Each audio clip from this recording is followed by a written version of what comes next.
네, 여러분 만나서 반갑습니다.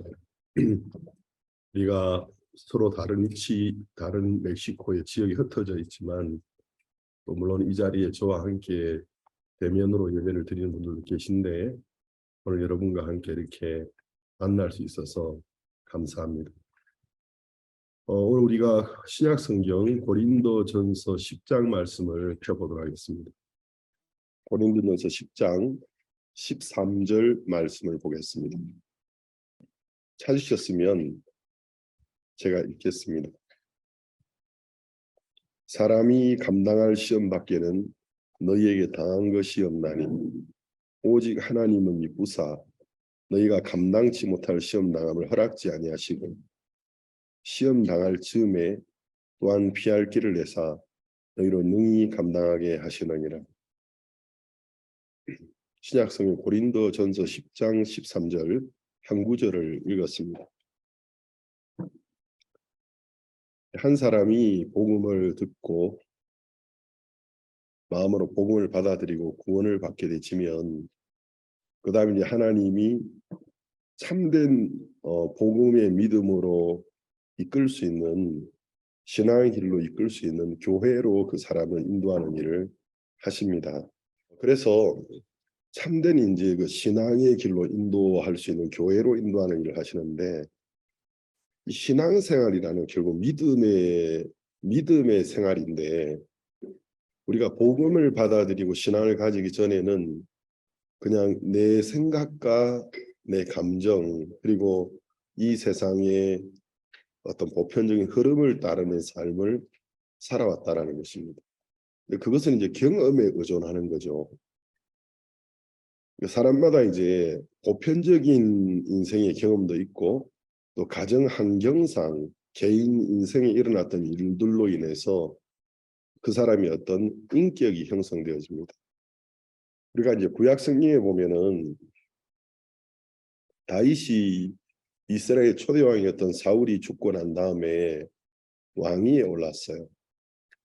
사울은 다윗에게는 개인적으로는 장인이었는데 사울이 자기의 큰딸 미갈과 다윗을 결혼시켰기 때문에 다윗은 사울을 원수로 생각하는 마음이 없었습니다.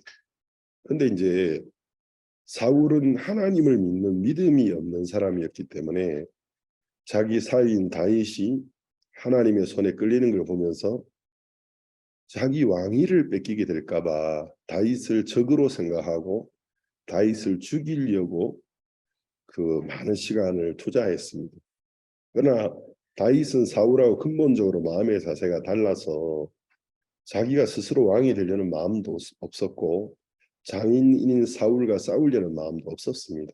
그냥 하나님의 뜻을 섬기고 살았는데 시간이 지나면서 사울의 통치 아래서 마음에 원통하고 슬프고 빚지고 어려운 사람들이 다윗에게 점점점 찾아와서 다윗과 함께하는 사람들의 수가 많아졌습니다. 다윗은 그 어려운 가운데도 이스라엘의 원수인 국가들이 이스라엘을 침범했을 때 가서 이스라엘을 위해서 싸우는 일들을 했습니다. 시간이 흐르면서 결국 하나님의 손에 사울 왕은 죽임을 당했습니다. 자연스럽게 다윗은 왕위에 앉게 되었는데 다윗이 이제 왕위에 앉고 난 다음에 사울의 집에 남은 자들을 찾기 시작했어요. 특히 사울의 아들 중에 하나였던 요나단이라는 왕자는 다윗의 아주 친한 친구, 절친이라고 하죠. 절친이었어요. 근데 이제 요나단은 사울의 아들이지만 하나님의 구원을 경험한 적이 있는 믿음의 경험을 가진 사람인데 그 요나단이 어느 날 다윗이 인간적으로 이길 수 없는 대적인 블레셋의 장군 골리앗을 죽이고 골리앗의 머리를 그 손에 들고 왕궁에 들어오는 걸 봤을 때 그 마음이 다윗과 연결됐다고 했습니다. 쉽게 말하면 공감대가 형성되었다라는 거죠. 그리고 자기보다도 더 대단한 믿음을 가진 다윗을 보면서 다윗을 사랑하는 마음이 그 마음속에 올라왔어요. 물론 자기 아버지 사울 왕이 다윗을 굉장히 싫어하고 다윗을 죽이기 위해서 많은 시간을 투자하고 있는 것을 알았지만 요나단은 늘 보이지 않게 다윗을 돕는 사람이었습니다. 그렇지만 요나단은 아버지를 배반할 수는 없었기 때문에 마음으로 보이지 않는 곳에서는 다윗을 돕고 표면적으로는 아버지와 함께 했습니다. 결국 그 아버지 사울이 블레셋 사람들에 의해서 전쟁에서 죽임을 당할 때 요나단도 다른 형제들과 함께 전사했습니다.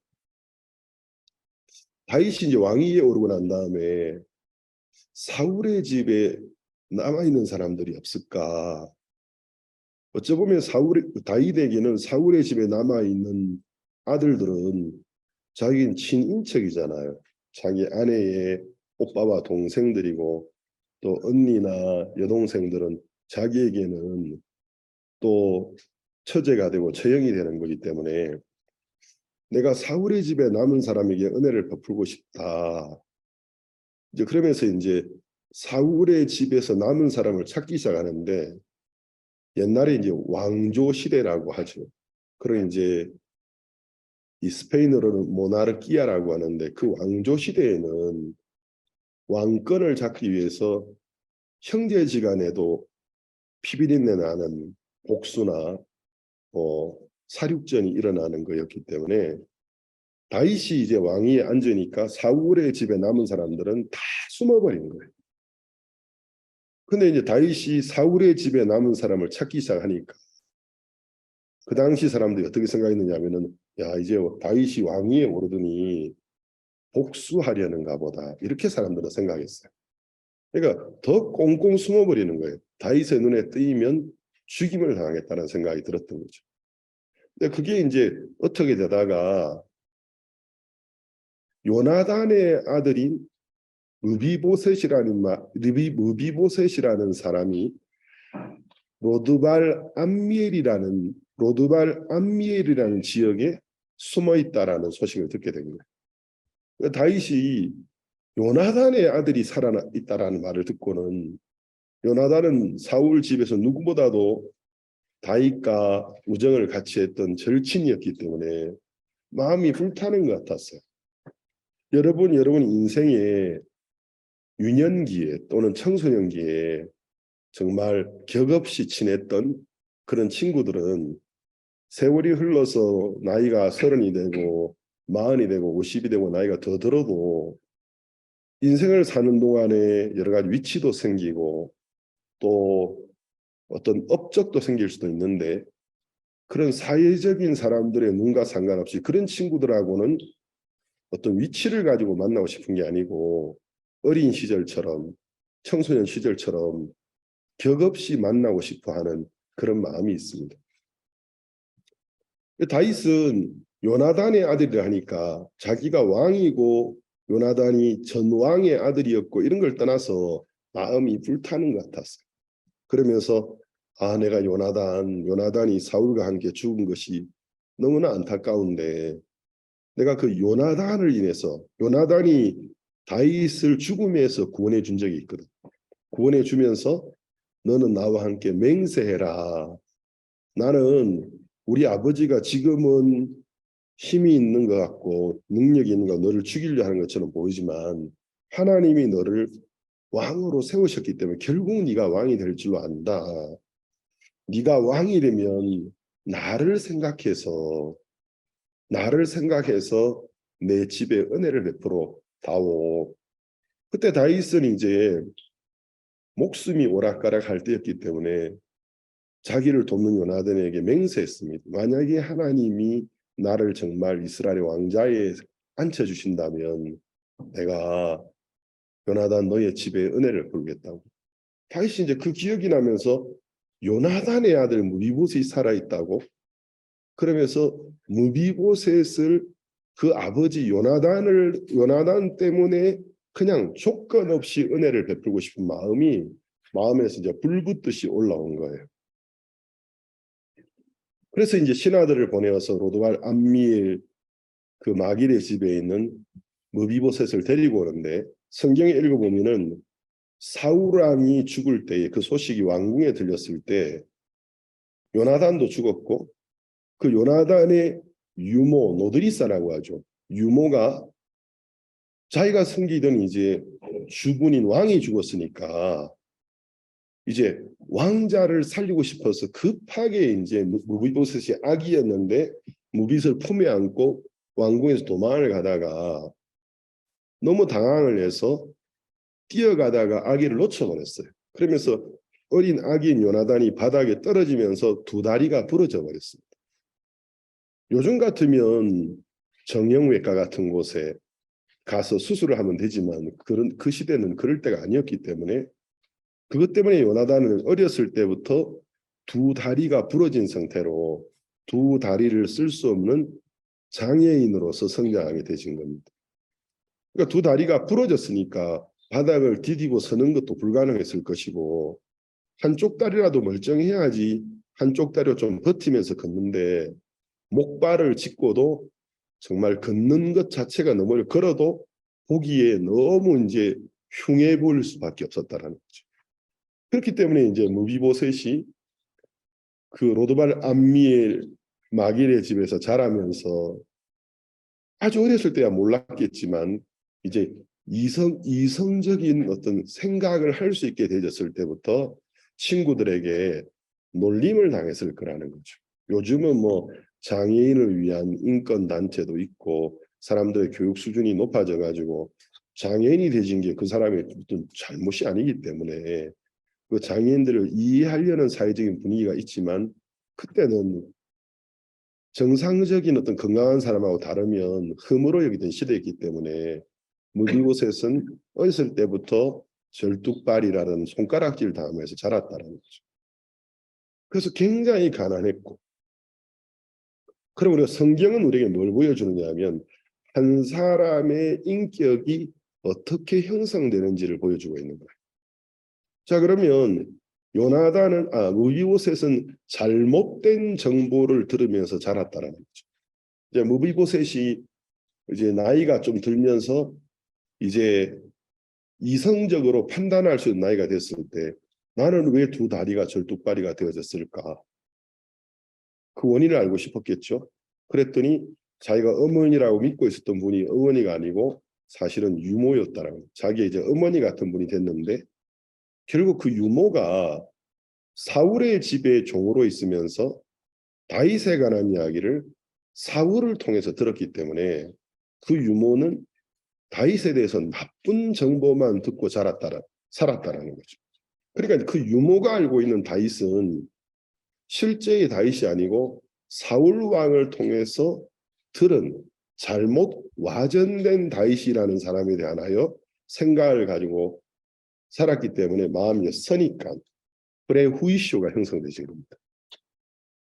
그것을 이제 자기가 아들처럼 여기는 무비보셋에게 주입시켜주면서 자랐기 때문에 무비보셋은 어렸을 때부터 자기가 두발 절뚝발이가 되진 것과 다윗이 왕이 된 것과 사실 아무런 상관이 없는데 자기가 두발 절뚝발이가 되어진 인생의 한, 그리고 아버지가 죽은 것, 할아버지가 죽은 것, 왕가였는데 가난한 시골집에서 사는 이 모든 인생의 한을 다윗을 탓하면서 자랐다라는 거죠. 그러니까 무비보셋의 머릿속에는 다윗이라는 인물이 진짜 악한 왕인 겁니다. 악한 왕이고 폭군이고 살인자인 거죠. 그 성경이 이제 우리에게 이제 입체적으로 사람의 인격이 어떻게 형성되는지를 잘 보여주고 있는 거예요. 저도 제가 이제 이 부분을 성경을 통해서 어느 날 깊이 생각하면서 그럼 나라는 사람이 현재 나의 인격, 나의 성격은 이래, 나는 이런 사람이라고 내가 믿고 내 자신에 대해서 정체성에 대해서 나는 어떤 성격을 가지고 있고 나는 어떤 스타일의 사람이라고 스스로를 그렇게 내가 믿고 있는데 그것이 잘못된 정보이겠구나라는 생각이 들었습니다. 그래서 우리가 인생을 이제 살면서 이제 인생의 어떤 위치나 뭐 경력 같은 걸 다 내려놓고 함께 이제 나이 차이도 좀 뒤로 하고 격없이 대화할 수 있는 그런 기회가 오는 것은 굉장히 사실은 어렵지만 잘 통과하면 보배와 같은 시간이 되어집니다. 우리 선교회는 모든 사역자들의 신앙이 더 잘 자라고 복되게 하나님 맡기신 일을 감당할 수 있도록 사역자 연수 프로그램이 있어요. 근데 가끔씩 이제 연수를 받으러 가게 되는 일들이 생기는데 제가 이제 연수원에 두 번 정도 간 적이 있는데 연수를 받는다 절대로 나쁜 게 아니거든요. 연수를 시켜줄 수 있는 프로그램이 있다는 자체가 그 단체가 좋은 겁니다. 예를 들어서 좀 어렵고 힘들 때 연수라는 기회 없이 그냥 해고시켜버리는 단체라면 어째 보면은 나는 연수를 받아본 적이 없어. 자존심을 상해본 적이 없어 할지는 몰라도 그건 사실 비극인 겁니다. 근데 이제 제가 이제 연수원에 가서 지금까지 해오던 어떤 뭐 직책이나 또 경험이나 이런 걸 다 내려놓고 비슷한 어떤 연배의 어떤 동력자들이나 또 저보다 선배 10살씩 또는 15살 정도 많은 선배 또 동력자님들과 또 저보다 한참 더 어린 그런 분들에게 어떤 나이 차이나 어떤 사역의 경력과 상관없이 같이 연수받는 입장에서 대화를 해보니까 그 연수원이라는 곳이 굉장히 좋은 곳이더라는 거죠. 그러면서 이제 일단은 우리가 연수를 받으러 왔기 때문에 직책을 내려놓았기 때문에 이렇게 자유로운 대화가 되는 거예요.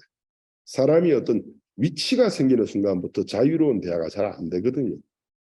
근데 이제 그런 위치를 내려놓으면 이 격없이 대화를 할 수 있어요. 그러면서 이제 정해진 시간표가 있으니까 새벽 5시 반부터 밤 11시까지 이제 여러 강사들이 와서 또 강연도 해주고 또 우리끼리 이제 간증 일종의 토론이죠. 토론이고 경험을 같이 나누는 시간들을 가지는데 그러면서 이제 오랫동안 알고 있는 분이라고 믿었는데 10년, 20년, 어떤 분은 30년, 40년 전부터 알았던 분들도 있는데 그 자세한 가족사 이야기를 듣게 되고 출생 또 어떻게 성장했는지 아버지, 어머니 어떤 분은 할아버지 이야기까지 하시는 분이 있어요.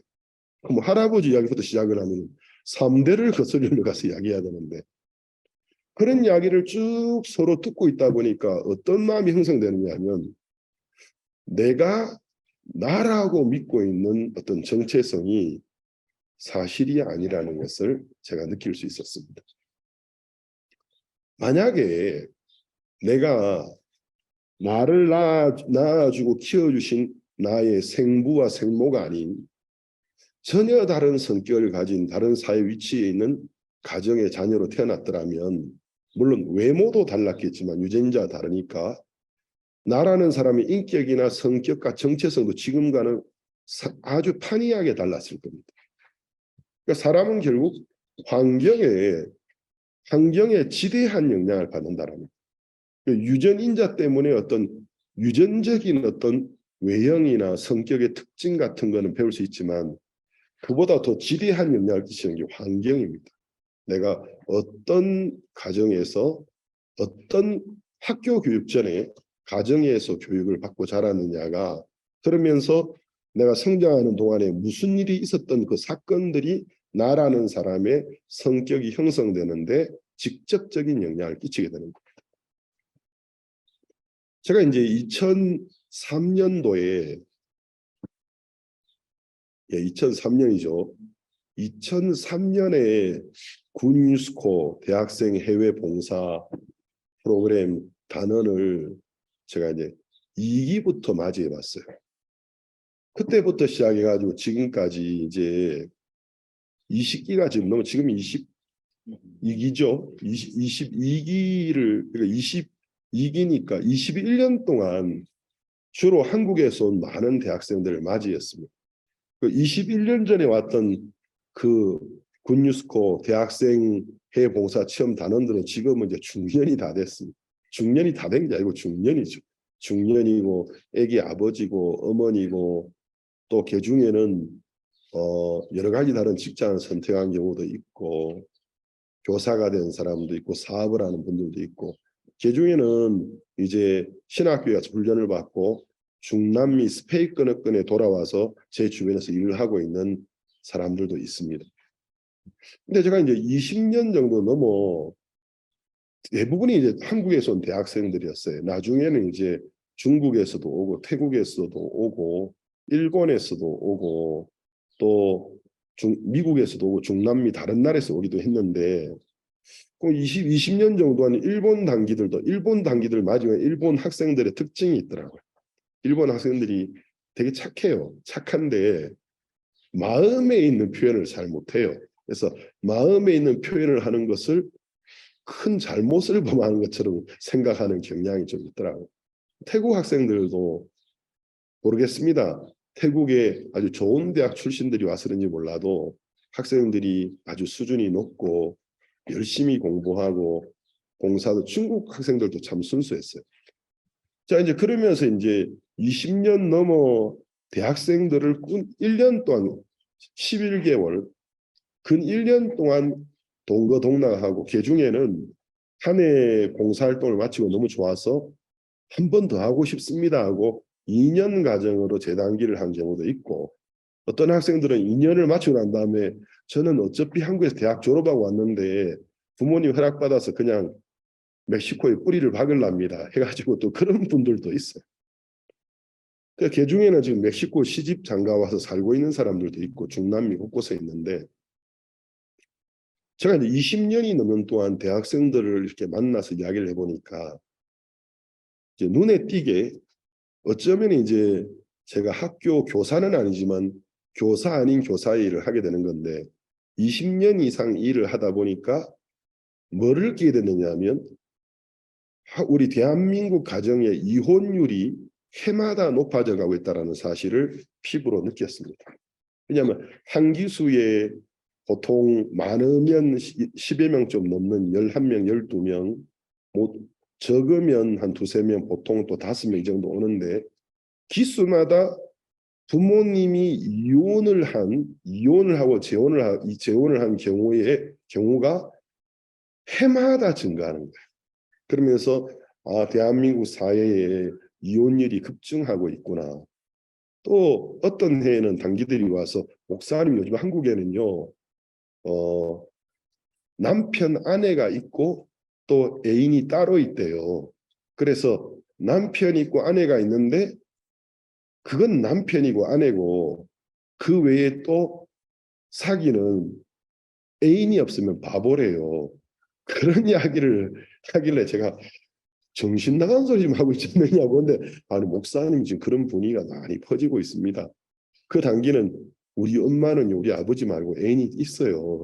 그래서 자기 엄마 이야기를 그래서 철이 있는 것인가 너무 솔직한 것인가 철이 없는 것인가 그런 경우들도 있었는데 근데 제가 이제 이렇게 학생들을 많이 맞이하다 보니까 그 어떤 사람이 보면 이 지구상에 수십억이 살아도 혈액형은 몇 가지로 한정되어 있는 것처럼 사람의 어떤 스타일이 한정되어 있다는 사실을 느끼기 시작했습니다. 그러니까 매 기수마다 학생들의 얼굴은 바뀌고 이름도 바뀌고 나이도 바뀌는데 딱 스타일은 몇 가지 스타일로 정해지는 거예요. 그 유형이 있어요. 뭐 A형, B형, AB형, O형, 또 RH 마이너스 그 외에 또 다른 뭐 희귀한 혈액형이 있긴 있지만 사람이 수십억이 되어도 혈액형은 그렇게 한정되어 있는 것처럼 결국 사람들의 어떤 가는 길도 어떤 몇 가지의 유형으로 나누어진다라는 사실을 알게 되었어요.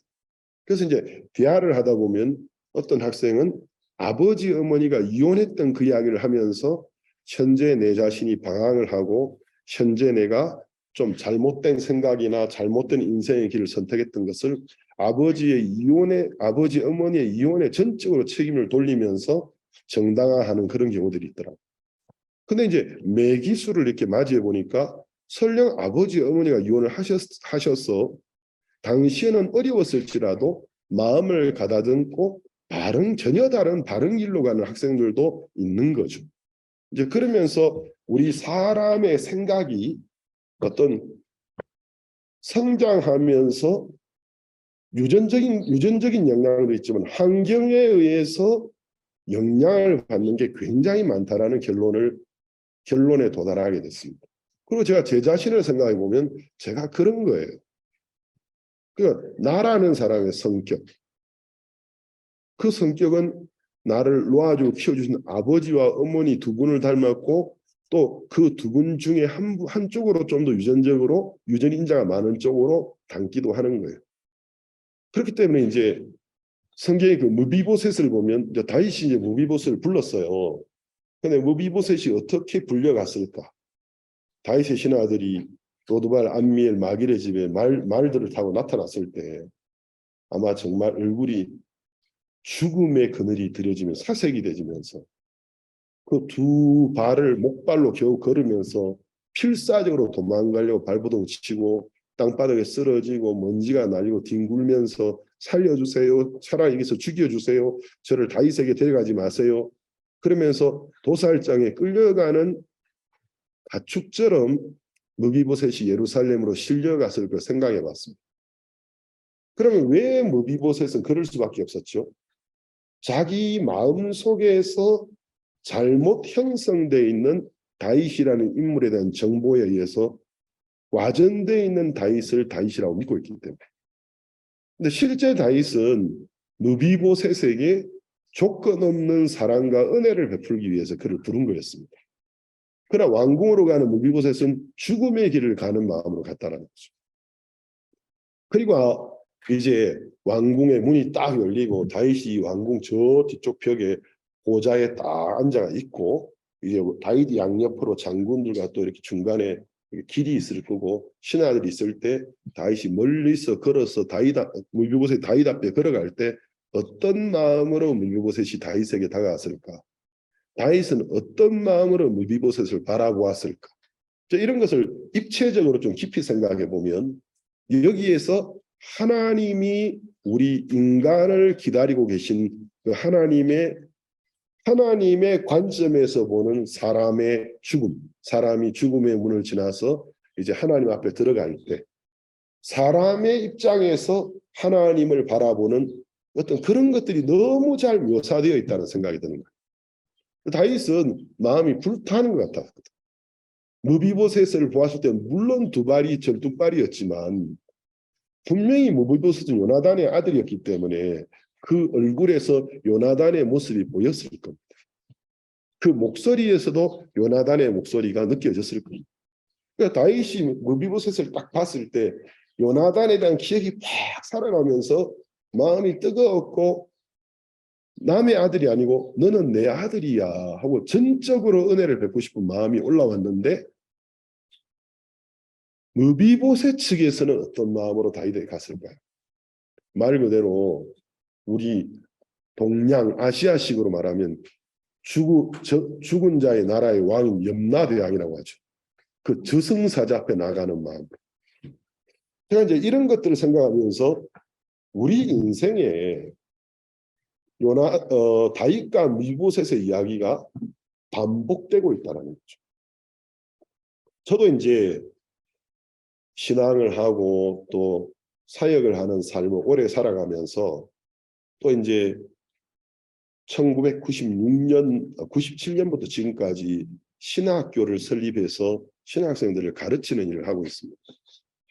그러면 이제 교육을 오래 봤죠. 97년이니까 2007년, 2017년, 지금 25년째 학생들을 가르쳤고 그 많은 중남미 학생들이 훈련을 받고 지금 배출되어서 중남미 여러 나라의 사역자로서 복음 전도자로서 일을 하고 있습니다.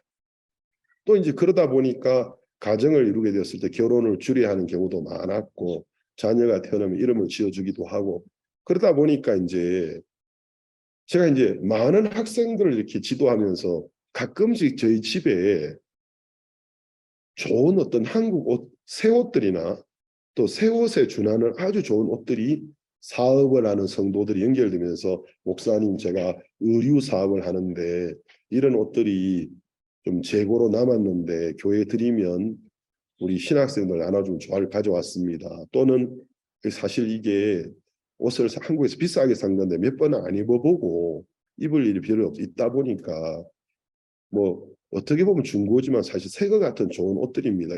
그런 기회가 많이 생기더라고요.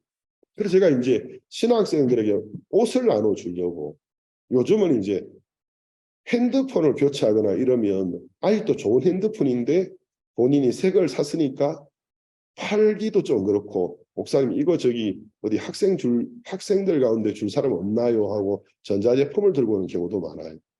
하여튼 그런 목적을 가지고 제가 가끔씩 그 신학생 아무개 우리 사택으로 좀 오게 하세요 하고 공지를 하면 몇 분 후에 오는데 한결같이 사색이 돼서 오는 거예요. 얼굴이 막 긴장을 하는 얼굴로. 넌 한국 사람만 그런 줄 알았더니 경남도 사람도 똑같더라. 그래가지고 이렇게 막 얼굴이 눈이 막 안 그래도 눈이 한국 사람보다 큰데 눈이 더 커진 상태로 이렇게 긴장한 상태로 저 목사님 부르셨다 해가지고 왔는데 기쁨으로 오는 경우가 별로 없고 대부분이 놀란 토끼처럼 오는 거예요. 그래가지고 제가 뭐 거실에서 맞이할 때도 있지만 옷 같은 건 주로 이제 우리 방에 가방을 뒀기 때문에 내 침실로라고. 침실로 부르면 더 놀라는 거예요. 이제 이야 남이 볼 수 있는 거실이 아니고 저 방에 내가 들어가면 이제 나는 오늘 죽는구나. 뭐 개인 무슨 뭐 이 진한 어떤 책망을 듣는가 보다. 저는 이제 옷 주려고 불렀는데 전자제품 주려고 불렀는데 본인들은 그렇게 오더라는 거죠. 그러니까 좀 이따가 아이 긴장하지 말고 지금 선물하려고 불렀구만 왜 이렇게 놀래가 오느냐고. 제가 이제 그런 걸 경험하면서 이게 한국 사람들이 이런 경향이 좀 강한데 사실은 좀 더하고 덜하고의 차이지 온 세계 사람들이 똑같더라는 거죠. 우리는 왜 이럴까? 왜 어떤 일을 닥칠 때 생각이 먼저 반응을 할까요? 생각 속에서 왜 나를 부를까? 나를 책망하고 야단치려는 것 아닐까? 나한테 불이익이 되는 어떤 이야기를 하려고 하는 것 아닐까? 그러니까 긍정적이고 좋은 생각보다도 항상 이렇게 부정적이고 음성적인 생각이 우리 마음을 지배적으로 끌고 가고 있다는. 이제 저도 이제 그러면서 이제 옛날하고는 제가 좀 달라졌죠. 저도 그 비슷하게 또 저보다 더 앞선 또 저보다 더 큰 일을 하고 있는 분들이 저하고 어떤 상담을 하기를 원하거나 저를 부르실 때 이제 그런 생각에 끌려가는 게 아니고 그런 생각을 탁 털어버리고 왜 부르셨을까 하고 훨씬 더 담담하게 훨씬 더 담대하게 녹화할 수 있는 거죠. 부르셨다고 해서 왔습니다. 그래서 무슨 일로 부르셨는지요 하고 이야기를 하다 보면 거의 대부분이 좋은 일 때문에 부르시더라. 이제 그러면서 우리 사람은 이제 이런 어떤 보이지 않는 어떤 심리적인 영적인 어떤 악한 영의 이끌림을 받고 있어요. 그러니까 좋게 생각하는 경우가 별로 없어요. 자꾸 어둡게 생각하지. 그럼 오늘 이 말씀을 듣는 여러분들도 좀 생각을 해봐야 돼요. 지금 내가 나라는 사람은 원래 이런 스타일이야. 이게 내 성격이야. 이게 나야. 그렇게 단정적으로 말하고 있지만 내가 지금 나는 원래 이런 사람인데 이게 내 스타일인데 말하는 나의 정체성이 잘못된 것일 수도 있다라는 가능성을 여러분이 인정해야 됩니다. 그러니까 어떤 분들이 들어볼 때는 별로 대단한 일이 아닌데 본인은 자기 인생의 큰 약점이라고 생각하는 경우가 있어요. 핸디캡이라고. 미국에 이제 오프라 윈프리라는 유명한 아나운서가 있죠. 며칠 전에 한국 신문에 보니까 트럼프가 대통령이 됐을 때 오프라 윈프리에게 내가 대통령이 되면 당신이 부대통령이 되면 좋겠다고 개인적으로 초대를 받은 적이 있었는데 거절했던 일화가 신문에 나와 있더라고요. 이제 오프라 윈프리 물론 개인 자서전은 제가 읽어보기도 했지만 그 이제 흑인이지만 미국에서는 인종차별이 없다고 하지만 아직은 엄연히 인종차별이 존재하고 있고 흑인이지만 미국에서 가장 존경받는 여성 리더 중에 한 명이에요. 근데 오프라 윈프리 이분이 왜 대단하냐 하면 쇼 프로그램을 운영하면서 인터뷰를 하기도 하고 그 쇼 프로그램에 나와 방청객으로 앉아있는 사람들을 즉흥적으로 불러서 인터뷰하기도 하는데 한 번은 어떤 여자를 인터뷰하는데 막 여자가 자기가 어린 시절에 친아버지가 아닌 계부라고 하죠. 양아버지 밑에서 자라면서 성폭행을 당했던 이야기를 어렵게 막 눈물을 흘리면서 이야기를 하기 시작했던 거죠. 그럼 그게 사실은 굉장히 이제 어려운 순간이잖아요. 한 사람에게선 자기 인생의 가장 어두웠던 이야기를 하고 있는 것이고, 그런 이야기 하려면 눈물 콧물이 나올 수밖에 없고 평정심을 유지할 수 없고 듣는 사람들도 굉장히 안쓰럽고 힘든 순간인데 뭐 그렇게 이야기하는데 오프라 윈프리 이분이 너무 자연스럽게 정말 힘드셨겠네요. 저도 사실은 어렸을 때 그런 일들이 있었습니다. 저도 양아버지 밑에 자랐는데 그 양아버지 밑에서 오랫동안 지속적으로 성폭력을 당했던 이야기를 너무 담담하게 하는 거예요. 그러면서 막 자살하고 싶은 마음도 들고 했지만 인생의 여러 가지 어떤 이유들로 인해서 마음의 힘을 얻고 극복하게 된 이야기를 너무 담담하게 하니까 그 인터뷰 받는 사람이 막 눈물 콧물 흘리고 있던 사람이 금방 눈물 콧물을 그치면서 아니 내 앞에 있는 이렇게 훌륭한 분도 그런 사연이 있었구나. 그런 일을 겪고도 이렇게 당당하게 훌륭한 사람이 됐구나 하고 금방 그 약점에서 벗어나 버린. 이게 이제 오프라 윈프리라는 이 여자의 강점인 겁니다. 그러면 이제 우리가 우리 주변을 보면 나는 이런 일을 당했기 때문에 현재 나는 이렇게 슬프고 나는 이렇게 힘들고 나는 이렇게 어렵게 살 수밖에 없어 하고 스스로에게 면허, 라이센스를 자기가 발급하면서 자기가 어두운 길, 못난 길을 걷는 걸 정당화하고 사는 사람들이 꽤 많이 있어요. 그러나 이제 우리 주변에 보면 그런 일을 겪었는데도 비슷한 일이나 좀 덜하거나 어떤 경우는 훨씬 더 심한 일을 겪었는데도 전혀 다른 생각을 가지고 그것을 극복하고 인생을 정말 행복하게 다른 사람에게까지 긍정적인 영향을 주면서 살아가는 인물들도 꽤 많이 있다는 것이죠. 그렇기 때문에 내가 내 인생에 이런 일이 있었기 때문에 나는 이럴 수밖에 없어. 그러면서 어떤 생각에 막 끌려가는 건 정상적인 사고가 아닙니다. 그래서 이제 신앙이 왜 좋으냐면 그렇게 이제 우리가 마음의 방향을 못 잡고 막 끌려갈 때 어떤 생각의 소용돌이 속에 빠져갈 때 하나님의 말씀이 아니야.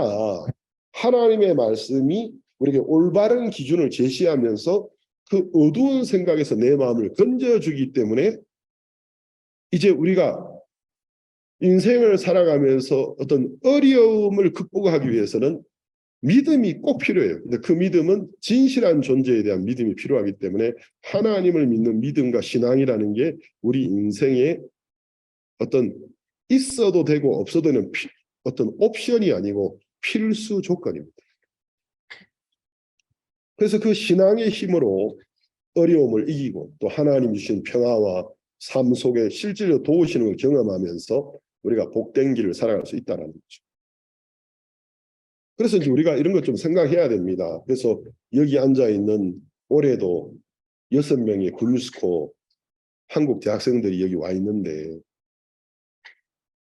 또 좀 있으면 이제 우리 4월 달에 13일부터 16일까지 박옥수 목사님과 그라시아당 초청 중남미, 이 중남미 대륙의 사람들 라틴 아메리카랍니다. 미국이 이제 앵글로 섹슨족의 아메리카라면은 이제 중남미는 같은 아메리카도 라틴어라는 공통어를 쓰는 문화권을 가진 대륙이기 때문에 그래서 아메리카지만 라틴 아메리카라고 부릅니다. 그래서 우리가 이제 4월 13일부터 16일까지 라틴 아메리카 연합 수양회와 기독교 지도자 대회를 청소년 캠프를 복합적으로 합니다. 아마 이 행사를 앞두고 중미에 흩어져 있는 또 남미에 있는 군유스코 올해 단원들도 오는데 제가 정보를 듣기로는 25명인가 이상이 온다고 제가 들었습니다. 그럼 이제 여러분이 이게 내 스타일이야. 이게 내 성격이야. 당연히 여기지 말아라는 겁니다. 한 번 더 짚어봐야 돼. 이게 정말 지금 내가 나라는 사람 나는 원래 내가 스타일이 이랬는데 나는 원래 이래. 그게 사실이 아닐 수도 있습니다. 그것이 이제 성경이 우리에게 가르쳐주고 있는 거예요. 그래서 우리가 그걸 기정사실로 받아들이면 변화를 거부하고 살게 됩니다. 왜? 내가 내 스스로를 나는 혈액형 A형이야. 난 B형이야. AB형이야. 나는 O형이야. 단정하는 것처럼 자기 스타일을 스스로 단정하고 살게 되기 때문에 이제 다른 사람들을 통해서 변화를 받는 걸 거부하는 저항성이 생기게 돼요. 왜? 자기가 자기의 유형을 결정해버리기 때문에. 그렇지만 이제 그게 아니고 아닐 수 있어. 그 가능성을 인정하면 나와 전혀 다른 생각을 가지고 있는 사람과 앉아서 마음을 열고 대화해 볼 수 있고 그런 시간을 많이 가지다 보면 서로가 서로에게 긍정적인 영향을 미치면서 굉장히 변화가 되지고 인격적으로도 윤택해지고 훨씬 더 강한 리더십을 가지고 인생을 살 수 있게 된다라는 것입니다. 그럼 제가 오늘 읽은 이 고린도전서 10장에 보면 13절에는 하나님의 여러 가지 성품 중에 두 가지 부분이 잘 나타나고 있어요. 사람이 감당할 시험 밖에는 너희에게 당할 것이 없나니. 자, 여기 보면은 시험이라는 단어에 스페인어 성경에는 텐타시온, 유혹이라는 단어가 있습니다. 또 텐타시온이 프루에바, 일종의 시험, 비슷하겠지만 여기서 시험이라는 어떤 유혹과 시련을 말하는 겁니다. 사람이 감당할 시험 밖에는 너에게 당한 것이 없나니. 하나님은 어떤 우리 사람의 인생에 어떤 일을 당할 때 사람이 감당할 수 없는 어떤 시험은 허락하지 않는다는 거죠. 그럼 우리가 이 말씀을 하나님의 말씀으로 믿고 우리에게 닥쳐오는 일을 생각해 보면 내가 볼 때는 저런 시련은 또는 이런 도전은 내 한계를 벗어나는 건데 이렇게 우리는 생각할 때가 많지만 성경은 아니다. 하나님은 내가 넘어갈 수 없는 도전이나 또는 내가 이길 수 없는 시험은 허락하지 않는다고 하나님은 여기서 말씀하셨습니다. 사람이 감당할 시험 밖에는 너에게 당한 것이 없나니 오직 하나님을 미쁘사. 미쁘다라는 말은 믿음직하다라는 말의 옛말인데 믿음직하다는 말보다도 더 이제 믿음의 대상에 있어서 훨씬 더 믿을 수 있는 존재를 미쁜 분이야. 믿을 만한 분이라는 사람을 말하지 않고 미쁘다고 말합니다. 그러니까 하나님은 오직 하나님 미쁘사. 하나님은 거짓말을 못하시기 때문에 네가 생각할 때는 아닌데 내 인생에 내가 감당하지 못할 일들이 많이 오는데 이렇게 생각하는데 하나님은 미쁘신데 오직 하나님 미쁘사. 아니야. 너희가 감당 못할 시험 당하면 내가 허락하지 않는다고 단정하고 있어. 너희가 감당치 못할 시험 당함을 허락지 아니하시고 두 번째 우리가 이 사실을 이제 아니야. 내가 감당 못할 일이지 이런 생각 갖고 있다가 일단 하나님의 기준을 내 마음에 받아들이면서 그러면 하나님은 사람이 감당하지 못할 일은 허락하지 않는다 하셨어. 그럼 내가 볼 때 지금 내 앞에 닥쳐오는 일이 버겁지만 이 하나님의 말씀을 진리라고 받아들이면 내가 감당할 수 있다라는 거구나. 내가 볼 때는 못할 것 같지만 그걸 인정하고 나면 두 번째 시험 당할 즈음에 또한 피할 길을 내사. 그 마음을 가지고 딱 부딪히면 그 사람에게는 하나님이 반드시 피하는 길, 도망가는 게 아니고 구원의 길, 도움의 길이 오게 한다고 됩니다. 피할 길을 내사 너희로 능히 감당하게 하시는.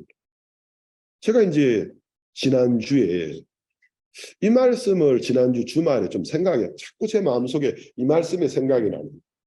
왜냐하면 4월 13일부터 16일까지 2,000명을 기본 베이스로 생각하는 이제 큰 행사를 하는데 2,000명 중에서 지난해에 1,400명 정도가 숙식을 했어요.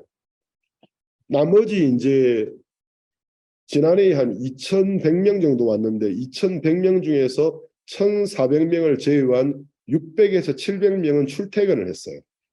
근데 이제 1,400명 정도가 숙식을 했기 때문에 한 4일의 행사에 1,400명에게 숙박 장소, 우리는 호텔을 이제 우리가 대여하기 때문에 호텔에 방을 대여해 준다라는 게 보통 일 아닙니다. 그 침실, 침대를 배정해주고 방을 배정하고 또 누구와 방을 써야 되고 또 그 호텔에 살고 있는 1,400명, 4일 동안 지낸 400명이 이른 새벽 저녁까지 또 메인 행사가 있는 행사장까지 이동할 수 있는 차편을 준비하고 운전자들이 정해진 시간에 와서 운전을 해주고 차마다 누가 타야 되는지 뭐 이런 것 그리고 음식을 어떻게 분배해야 되는지 행사장에 도착했을 때 어느 위치에 착석해야 되고 하루 종일 어떤 그룹에 속해서 있어야 되는지 정말 생각할 게 많아요. 근데 이제 이 정도의 규모의 일을 해보니까 우리가 이제 참석하는 분들의 부담을 덜어주기 위해서 회비를 최소화해 주기 위해서 손해보는 회비를 받아요. 우리가 이제 이런 행사를 하려 그러면 1인당 최소 150불 이상을 받아야만 최소 150불 이상을 받아야만 이제 본전이 될 수 있어요. 근데 이제 중남미 분들 특히 멕시코 이렇게 이제 경제가 한국하고는 많이 비교가 안 되기 때문에 이제 한 가정에 예를 들어 여러 명이 참석하는 경우에는 1인당 150불씩 6명이 내라면 큰 돈이 되는 겁니다.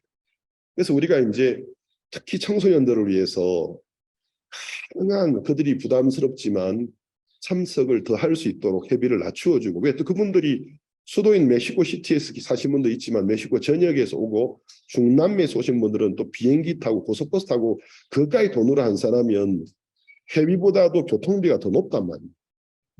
그러다 보니까 이제 머리를 맞대고 몇 날 며칠 밤잠 설쳐가면서 예산을 뽑고 시장 조사해서 회비를 낮추는데 우리가 지난해까지는 멕시코 캠프 1인당 60, 70불을 유지했어요.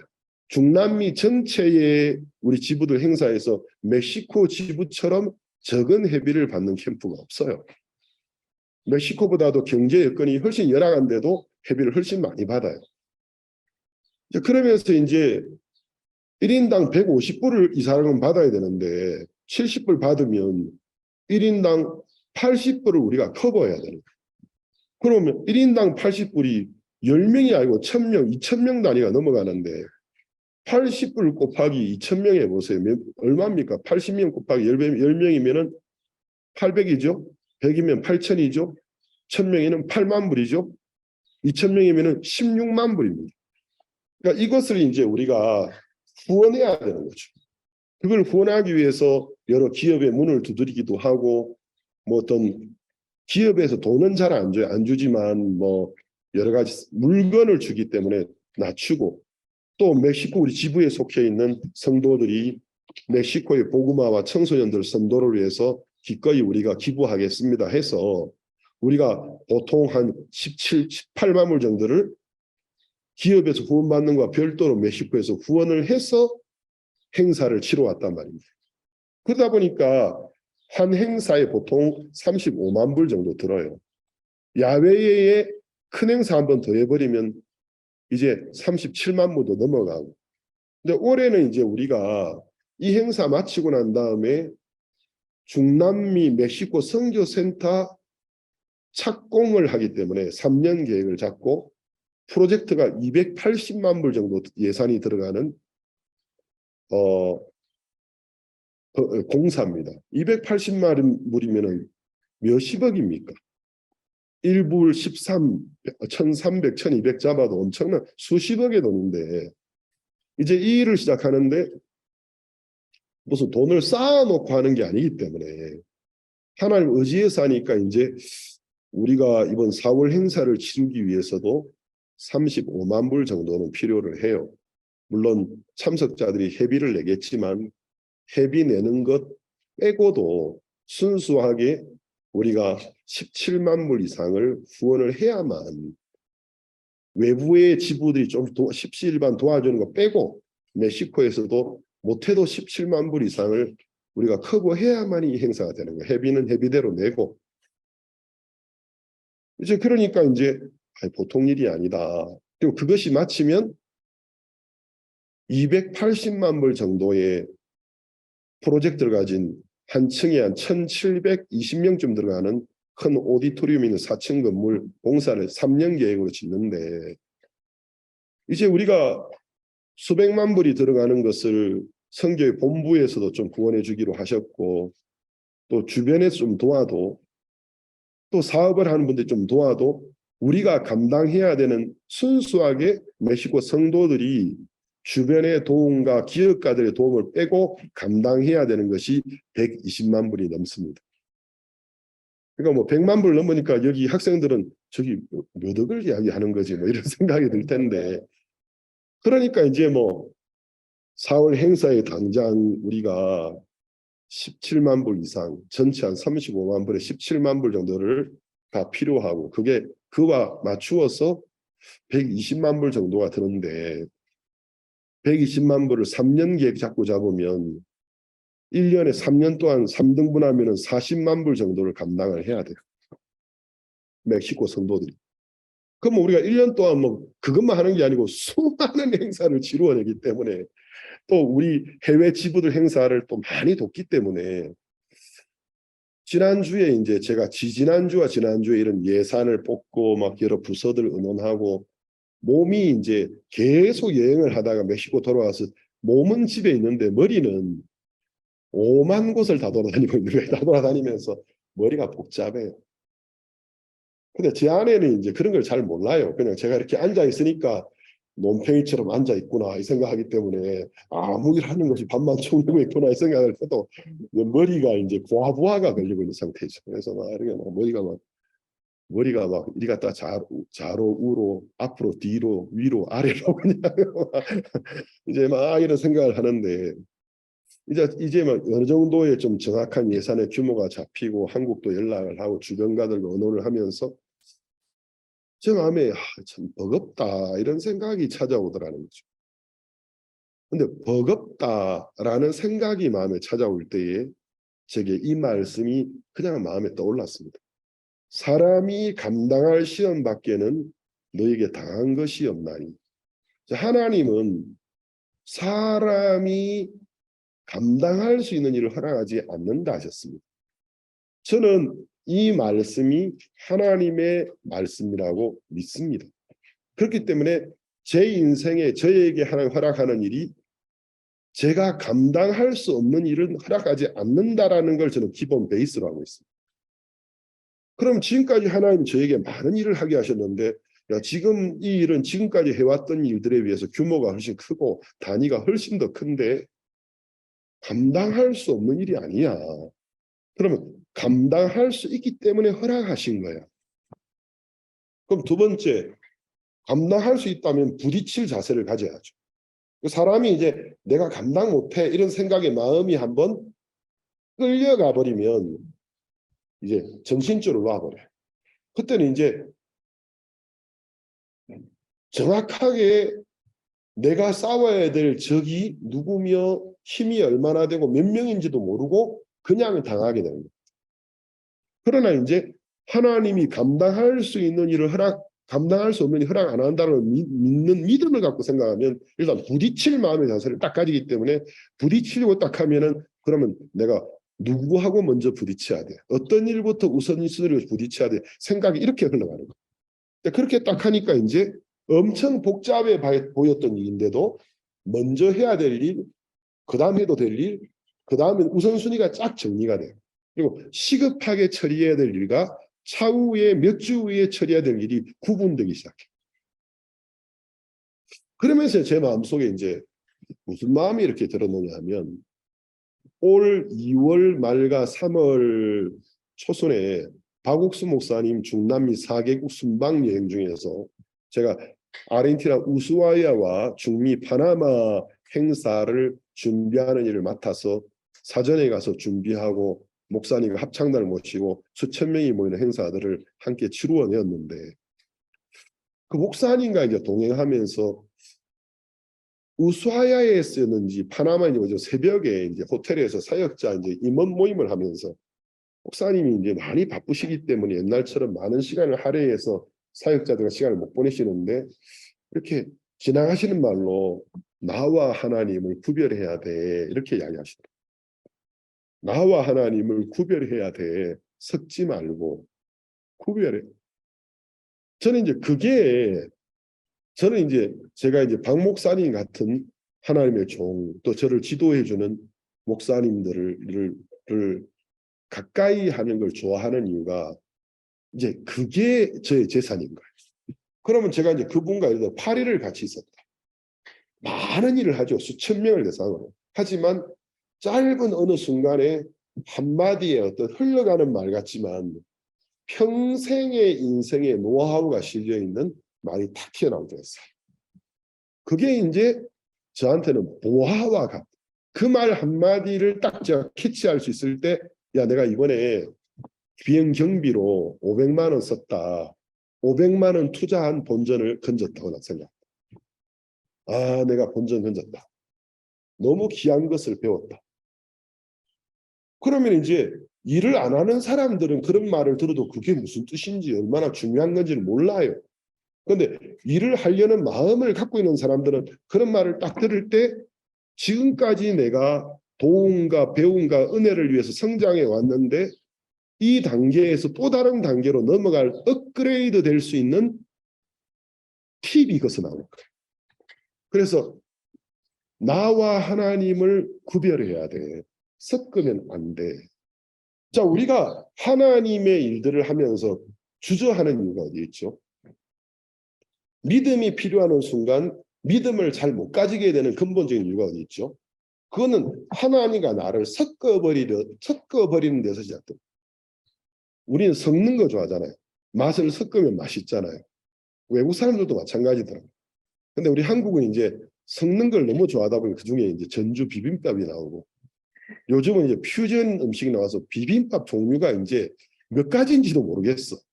그래서 어떤 전골을 해 먹든 간에 먹고 나면 그 마지막에 이제 국물 좀 그 건더기 국물 건조시켜서 하여튼 비비는 종류로 해서 비비는 게 맛은 있는데 음식은 비벼도 되지만 일을 하면서 섞어야 될 때도 있지만 정확하게 구별해야 될 때가 있습니다. 그게 구별되어질 때 생각이 분명해지고 단순해집니다. 그럼 우리가 하나님이 내게 어떤 일을 허락하실 때 주저하고 믿음을 못 갖는 근본적인 이유가 하나님과 나를 섞어버리는 거예요. 하나님의 일인데 하나님의 일은 하나님 하시지 이런 상식은 알고 있어도 거기다 나를 섞어버리면 나라는 사람의 어떤 품행이 들어가는 거예요. 그럼 내가 좀 잘할 때도 있긴 있지만 잘할 때보다도 내가 나를 평가해 볼 때 이렇게 중간 점수에 평균 점수에 잘 못 미치는 좀 한심스럽다. 이런 게 굉장히 많단 말입니다. 그런 게 사람들은 저마다 많아요. 저는 그런데 모르겠어요. 여러분은 아닌데 나는 안 그러는데 나는 내가 내 품행을 평가해 볼 때 항상 수를 주는데 나는 A 플러스를 주는데 뭔 소리야. 그럼 저는 그렇지가 못합니다. 저는 그래가지고 F 학점이 자주 들어갔습니다. 제 스스로 점수를 매기다가도 B인가 C인가 이번에는 F 그 플러스 F 해가지고 이번에는 끝 이거 낙제 이제 이렇게 될 때가 굉장히 많는데 우리가 이제 그렇기 때문에 하나님과 나를 섞어버리는 순간 담력을 잃어버립니다. 그래서 나를 쳐다보는 순간 하나님 도우시겠네 이런 생각이 들어요. 내가 부족하니까. 근데 이렇게 생각이 섞여들 때 우리는 일을 담대하게 할 수 없고 믿음을 가지지 못하고 주저하게 되고 그다음 형편에 막 끌려가버려요. 그럼 우리가 더 큰 하나님의 일을 할 수 있기 위해서 그 손에 끌려가기 위해서 하나님과 나를 구분해 보는 것이 필요하다는 거죠. 하나님이라는 분은 어떤 분인가? 나라는 사람은 어떤 사람인가? 하나님은 항상 변함이 없는 분입니다. 하나님은 사람에게 은혜와 복을 베푸실 때 예수 그리스도를 보내셔서 구원자로 보내셔서 그분의 은혜와 사랑으로 우리를 받으셨고 의롭게 하셨고 거룩하게 하시고 자녀로 삼으셨기 때문에 항상 우리를 보실 때 은혜와 사랑이라는 걸 베이스로 깔고 우리를 보시는 분이에요. 그 예수 그리스도를 통해서만 우리에게 은혜를 베푸시는 거예요. 그러니까 한결같아요. 근데 우리는 하나님을 향한 우리의 마음은 한결같지가 못해요. 변해요. 그래서 우리는 하나님을 향한 우리의 마음 자세를 남녀의 결혼으로 비교하면 우리는 좋은 아내가 못 됩니다. 좋은 아내가 못 되고 문제성이 굉장히 많은, 당장 이혼당해야 되는 이제 경력이, 나쁜 경력과 전적이 화려한 이제 그런 여자가 되지는 건데, 우리는 하나님을 향하여 우리 마음이 한결같지도 못하고 순수하지도 못합니다. 그럼 이제 분리해서 생각해 보자는 거죠. 하나님은 어떤 분이고 나는 어떤 사람인가. 하나님은 항상 A 플러스예요. A보다 더 높은 단어가 있다면 그걸 붙여야 돼요. 그래서 플러스보다 더 높은 게 있으면 뭐 A 플러스 한 3만, A 플러스 한 10억 해가지고, 하여튼 하나님은 항상 진실하시고 항상 한결같았어요. 나는 변합니다. 그러면은 50대 50으로 섞어버리면 안 되는 거예요. 왜? 내가 끼는 순간 이건 안 되는 거예요. 그래서 하나님이 일을 할 때는 일단 분리해야 돼요. 하나님은 한결같으신 분이고 미쁘신 분이지만 나는 변덕이 죽글떡하다. 나는 형편없는 사람이야. 일단 분리를 해요. 두 번째는 지금 내 앞에 닥쳐오는 일이 하나님 기뻐하는 일이 맞나 검토해 보는 거예요. 아, 이거는 분명히 하나님 기뻐하는 일이 맞아. 그럼 이 일은 하나님이 분명히 하시겠네?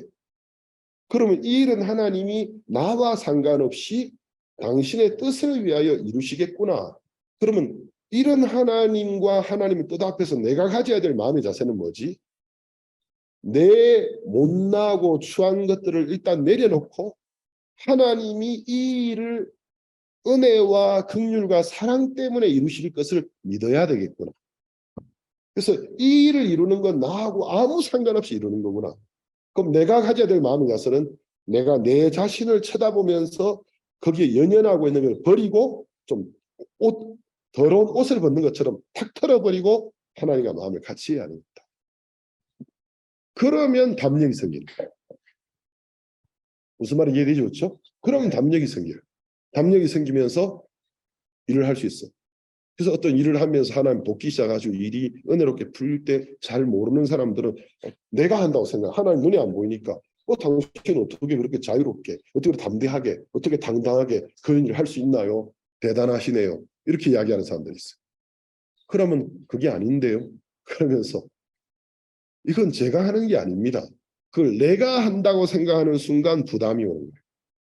이건 하나님의 일을 하는 거고 내가 이 마음을 가지고 가야 되며 이렇게 갈 때 하나님이 복을 준다는 아는 사람은 그 마음에서 하나님과 자기가 딱 분리됩니다. 그러니까 자유가 생깁니다. 이해되죠? 그렇죠? 그러니까 내 인간적인 흉허물이 크게 내게 문제가 안 되는 거예요. 내가 그런 부족함이 있을지라도 하나님은 이 일을 이루시고 나는 하나님의 큰일 앞에서 내 자신의 못난 것이나 또 내가 잘났다고 생각하는 것도 다 버렸기 때문에 하나님을 의지할 때 자유가 생기는 거죠. 제 마음속에 이제 그렇구나. 그 말씀이 제 마음에 점점 크게 떠오르면서 그럼 좀 생각을 분리해 보자. 지금 내 앞에 닥쳐오는 수십만 불이 필요한 일, 수백만 불이 들어가는 일, 거기에 달려있는 수많은 사람들, 책임감, 이게 내 일인가? 아니다. 내 일 아니다. 이건 하나님이 하실 일이지.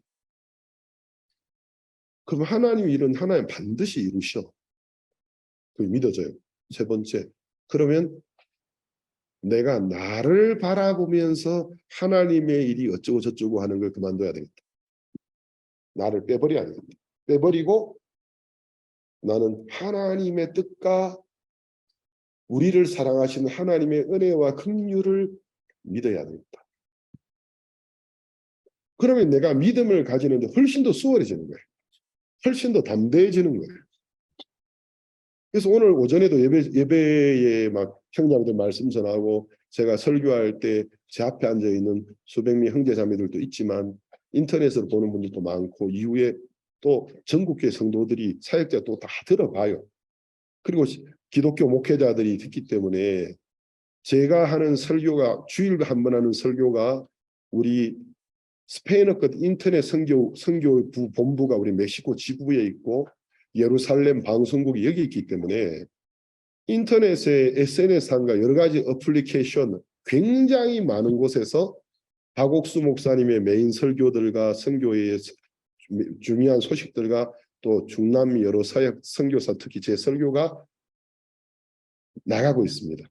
그래서 예루살렘 방송국 직원들이 통계를 뽑아서 정보를 가지고 왔는데 목사님, 신 목사님의 설교가 한 주에 뭐 박 목사님은 말할 것도 없고 비교할 수 있는 분이 못 되고 신 목사님 설교가 한 설교가 한 주일에 100만 명 이상에게 여러 가지 어플리케이션과 매체를 통해서 도달되고 있습니다 하고 이야기 정보를 가지고 그러니까 이제 엄청나게 많은 사람에게 말씀이 전해지고 있는 거예요. 특히 스페인어 말씀들이. 그럼 제가 이제 좀 공개적으로 이야기했죠. 만약에 제 앞에 닥쳐오는 이런 일들을 보고 일이 정말 안 돼가지고 내가 실패를 하게 된다면 내가 당할 수 있는 최악의 경우는 뭐죠? 뭐지? 별로 없어요. 그냥 연수원에 한번 더 불러주면 또 가면 돼. 그래가지고 아이고 나이값도 못하고 받은 은혜와 사랑도 저버리고 그 일을 못해서 고개 숙이고 할 말 없습니다. 그래가지고 그 믿음을 좀 더 배우고 연수받으러 왔습니다. 그게 내가 받을 수 있는 최악의 경우가 아닐까. 그러면 내가 이렇게 전전긍긍할 필요가 없는 거예요. 나를 비워버리고 믿음을 가지는 게 훨씬 더 쉽다라는 거죠. 자, 여러분, 이 지구상에 물과 육지가 있는데 퍼센트가 70%가 물이에요. 30%가 육지예요. 땅이에요. 그리고 바닷물의 깊이, 바닷물이 엄청 많은 지구의 70%가 바닷물인데 그 깊이를 평균치를 계산하면 평균 4,000m가 나옵니다. 깊이가. 그러면은 지구 표면 위에 산과 봉우리들이 많은데 평균 높이를 뽑으면 그 높이가 850m예요. 그러니까 육지의 평균 높이는 850m고 물의 평균 깊이는 4,000m예요. 그러면은 홍수 나야 되는 거 아니에요? 물이 한번 들고 일어나면 육지가 다 뭐 물에 사라진 뭐 전설의 대륙 아틀란타 뭐 이러는데 지금 6대주가 다 가라앉아 버려야 되는 거 아니에요? 근데 이제 물이 넘실넘실 거리고 있지만 하나님이 육지와 물 사이의 경계를 정해 놓으셨어요. 모래를 만드시고. 그 이야기가 구약 성경에 보면 두 군데 나오는데 시편 104편 8절과 9절을 한번 보겠습니다. 시편 104편 8절과 9절입니다.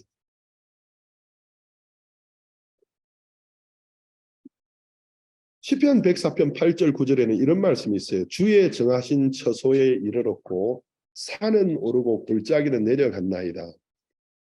자, 하나님이 물을 육지의 높이보다 훨씬 더 높은 물의 양을 조절하기 위해서 물 속에 땅을 산을 만들고 골짜기, 해저를 만들어서 높이를 조절했다는 겁니다.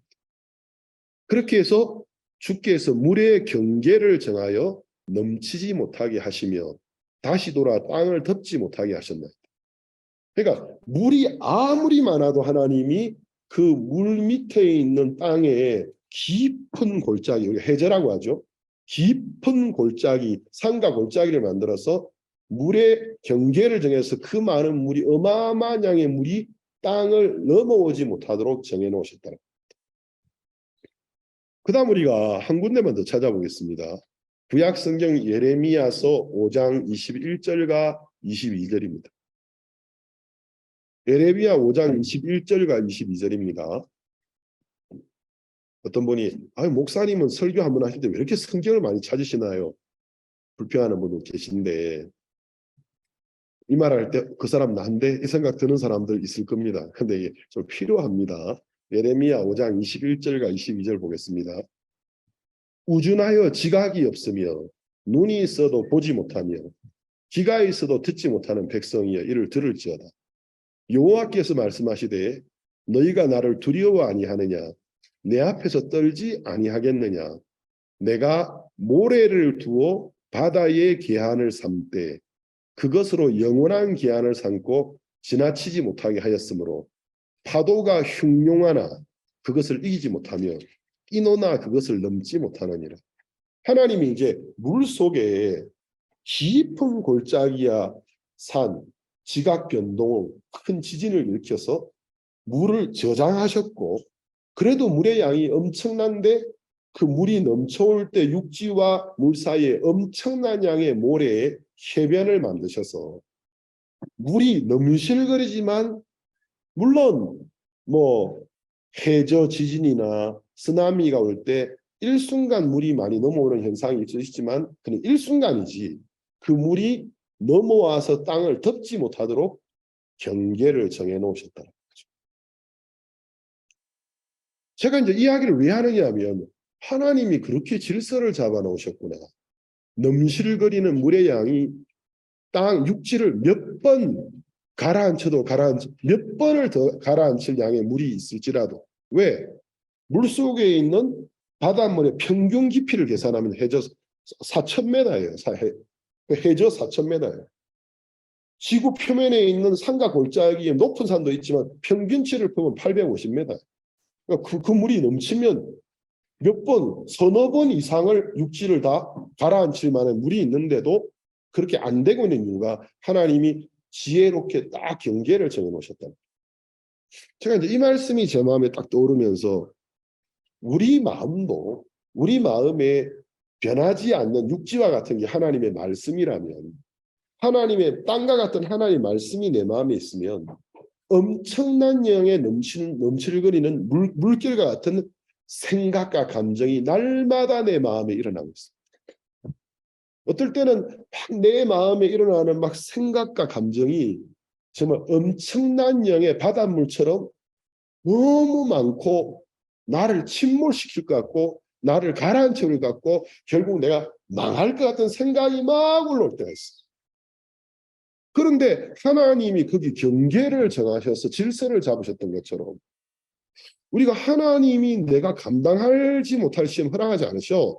이걸 믿는 걸 베이스로 딱 삼으면 두 번째 그러면 내가 볼 때 부담스러워도 절대로 감당 못할 일이 아니야. 그러면 일단 하나님 믿는 마음이 일어나. 하나님 믿는 마음을 가지면 그러면 한번 부딪혀 봐야 되겠다. 부딪히려고 마음을 딱 가지면 막 너무 많아 보이고 어렵게만 보이던 것이 쫙 정돈이 되기 시작해요. 정돈이 되다 보면은 질서가 딱 잡혀요. 그러면서 결국은 그 생각과 많은 생각과 감정이 내 인생을 떠내려 가지 못하게 하던 하나님이 질서를 잡는다. 여러분 마음에도 이렇게 한번 경계를 정해보세요. 변하지 않는 하나님의 말씀, 그 말씀을 믿는 마음과 날마다 변하는 내 생각과 감정, 내 생각과 감정이 바다 물결같이 많을지라도 구분을 딱 해서 하나님의 말씀은 변하지 않는 거야. 이건 진리야. 내 생각과 내 감정은 거짓이야. 이건 변덕스러운 거야. 딱 구분을 해서 경계를 딱 정해버리면 내 마음 평화가 찾아온다. 무슨 말이 이해되지 그렇죠? 네. 여기서 그래. 그러니까 쫙 제 마음이 정돈이 되기 시작하면서 아니 어차피 내가 이 큰 일을 처리하기 위해서는 다음 주쯤에는 우리 멕시코 전국 교회가 한 17만 불 정도 후원을 감당하기 위해서 같이 마음으로 기도하고 후원 액수를 하나 앞에 마음으로 정하는 시간을 좀 가져야 되겠다. 그래서 멕시코 지부에서 17만 불 정도를 우리가 커버할 수 있다면 회비가 빈약하지만 이번 행사를 은혜롭게 치룰 수 있겠다. 그러면 뭐 17만 불이라고 하지만 멕시코 성도들이 많잖아요. 그래서 뭐 1,000명보다도 훨씬 더 많지만 기본 1000명을 베이스로 생각할 때 17만 불 나누기 1000명 하면 얼마예요? 베이스로 생각해 볼 때. 네? 얼마예요? 17만 불을 10으로 나누면 얼마죠? 17,000이죠. 100으로 나누면 1700이죠. 1000으로 나누면 170이에요. 맞나요? 맞아요. 170불 곱하기 1000 하면 얼마예요? 맞지? 17만 불 맞나요? 이렇게 저는 이제 생각을 하거든요. 그러니까 가뿐하네. 제 마음에서 가뿐하다. 우리 멕시코 전국에 성도들이 많은데 내가 1000명에게만 1인당 170불씩만 후원할 수 있는 정신을 넣어줄 수 있다면 하나님 은혜를 입어서 게임 오버. 그래서 이거 물론 일이라는 게 절대로 계산처럼 쉽게 되지가 않습니다. 그렇지만 이제 하나님이 그러면 뭐 이렇게 이 큰 행사 수많은 사람에게 복음을 전하고 또 성도들의 신앙을 돕고 또 청소년들을 올바르게 인도하는 일에 1인당 회비 뭐 1인당 100불씩 내고 별도 물론 차비는 별도겠지만 또 170 후원은 능히 할 수 있겠다. 그 마음에서 이제 이렇게 딱 정해지는 거죠. 그러니까 제 마음에서는 정돈이 됐는데 제 주변에 있는 이제 임원들 줄은 이런 생각이 안 돌아가는 분들은 아이고 하면서 이제 아이고는 한국 사람 답답할 때 하는 건데 자기들도 이제 아이고 하면서 이제 아이고 하고 앉아 있는 거예요 다들. 갑자기 막 혈압이 또 오른다든지 급 다운된다든지 그러면서 이제 막 머리가 아픈 분들도 있고. 그러면 이제 이 일을 먼저 치루어내고 나면 이제 한 3, 4주 터울을 주고 우리가 120만 불 정도를 커버해야 되는데 120만 불을 4등분 하면 40만, 3등분 하면 40만 불인데 40만 불을 목표로 또 우리가 한 번 더 마음으로 기도하고 생각하면 되겠다. 그래서 1년에 한 번씩 3번 정도면 능히 일을 치루어내겠다. 그러니까 이제 선교의 본부에서도 또 박옥수 목사님께서 이 멕시코 선교센터가 멕시코는 미국과 국경을 1000km 이상 함께하고 있어요. 제가 틀리지 않으면 1000km, 1300km 정도 될 텐데 틀릴 수도 있습니다. 근데 이제 멕시코 국경 위에 미국의 남부 지역이 다 옛날에 멕시코 땅이었거든. 캘리포니아나 이쪽이. 지금은 미국 영에 속했지만 거기는 스페인어권이 주류의 그 스페인어를 쓰는 사람들을 언어 때문에 히스패닉이라고 합니다. 그 이스파노가 주류이기 때문에 멕시코에서 앞으로 미국의 스페인어권 또 더 아래로 스페인어권 선교에 굉장히 많은 일꾼들을 서포트해야 될 지리적인 중요한 위치에 있습니다. 그래서 이제 박옥수 목사님께서 이런 계획을 가지고 계시기 때문에 선교회에서 또 이 일을 도우실 마음을 비쳤기 때문에 자 우리가 기초공사를 시작하면 터파기 하면서 이제 첫 4개월이 중요한데 지금은 3월 말에 시작하면 4월 말, 5월 말, 6월 말, 7월 말 멕시코는 7월쯤부터 우기가 시작되고 8월부터 본격적인 우기고 9월에서 10월 초순까지 우기인데 엄청난 1,몇백 명이 들어간 규모의 센터에 땅을 파놓고 비가 쏟아지면 이건 감당이 안 되는 그 전에 그 우기가 심해지기 전에 기초 바닥면 콘크리트 공사가 다 끝나야 돼요. 그러면 이제 거기에 이제 우리가 급선무로 필요한 것이 20만 불이에요. 초기 4개월에. 그리고 매달 운영비로 필요한 게 4만 불 정도가 필요해요. 근데 미국 이제 멕시코에 사업하는 형제님들이 매달 4만 불에서 3만 불을 그분들이 멕시코 복음화의 장래를 위하여 36개월 동안 매달 3, 4만 불을 후원하기로 마음을 정하셨어요. 그것도 다 합치면 120만 불 정도 됩니다.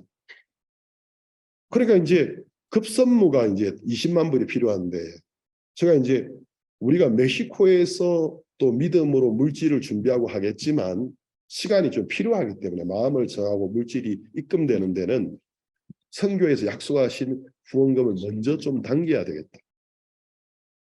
그럼 제가 무슨 뭐 뻔뻔하고 그죠? 어찌 보면은 참 힘이 뻔뻔하고 좀 하지만 그래서 이건 내 일이 아니고 하나님의 일이야.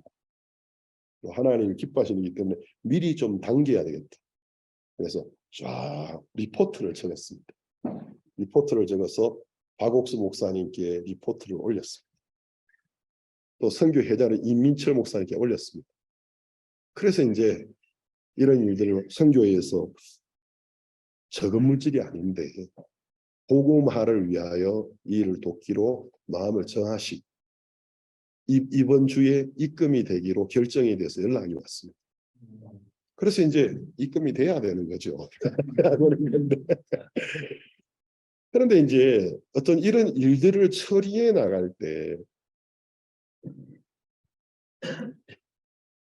내가 개입이 되고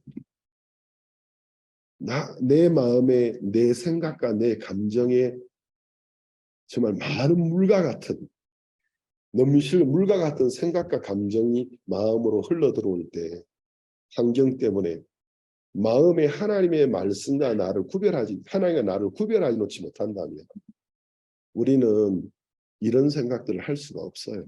그냥 아이고 한숨만 퍽퍽 쉬면서 아이고 하면서 그냥 스트레스만 받는 거예요.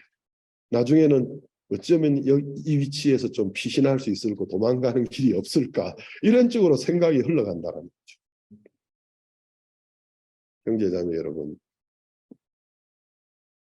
여기 대면으로 앉아 계신 분들이나 인터넷상으로 보시는 분, 앞으로 보시게 될 분들, 성경은 하나님의 말씀입니다.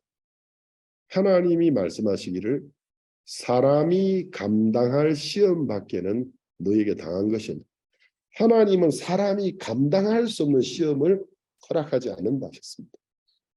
오직 하나님이 부사. 하나님은 정말 진실된 분이 하나님이 그렇다면 그런 거야. 이렇게 이야기하고 있는 거죠. 그럼 이걸 그럼 하나님은 내가 감당하지 못할 일을 나에게 허락 안 하시는 분이구나. 이걸 믿는 걸 내 마음에 그 베이스, 바세로 딱 받아들이면 그 다음이라는 마음은 그럼 한번 부딪혀보자. 감당할 수 있다 하셨으니까. 부딪힐 마음을 가지고 딱 앉아서 곰곰이 세밀하게 생각해 보면 그 다음 일어나는 일은 시험 당할 즈음에 부딪히기 시작할 때 또한 피할 길을 내사 너희로 능히 감당하게 하시느니라. 이럴 때는 아멘 하셔야죠. 아멘 하는데 돈 한 100만 원 듭니까?